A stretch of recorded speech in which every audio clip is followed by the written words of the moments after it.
Ito ay rated SPG. Striktong patnubay at gabay ng magulang ang kailangan. Maaaring may masiselang tema, lengguwahe, karahasan, sexual, horror o droga na hindi angkop sa mga...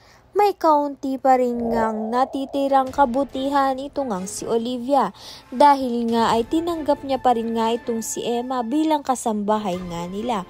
Kaya naman nga ito ngang si Emma ay nakatira nga muli sa tahanan nga nito ni Olivia at araw-araw niya nga muli makikita ito ngang si Mookie at maaalagaan nga niya upang nga hindi na nga lumala ang mga sakit nga nito.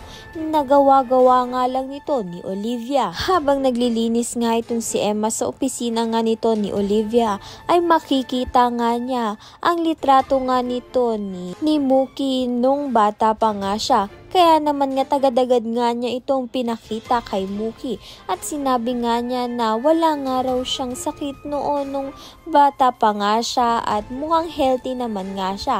Kaya naman nga't nahabag nga itong si Mookie sa nakita nga niyang litrato. Ngunit nakita nga ni Olivia na tinitignan nga ni Mookie ang kanyang lumang litrato. Kaya naman nga tagadagad na galit ito ngang si Olivia at sinaktan niya nga itong si Mookie. Ngunit darating naman nga itong si Emma upang ngang ipagtanggol ito ngang si Mookie. Mahal naman talaga ni Olivia ito ngang si Mookie.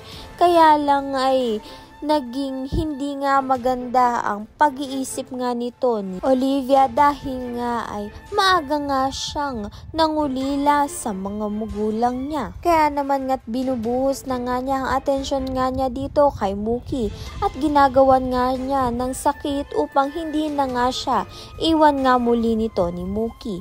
Ngunit mali naman nga ang ginagawa nito ni Olivia at hindi din naman niya nga totoong anak itong si Mookie dahil ang tunay na ina ni Mookie ay ito ngang si Emma.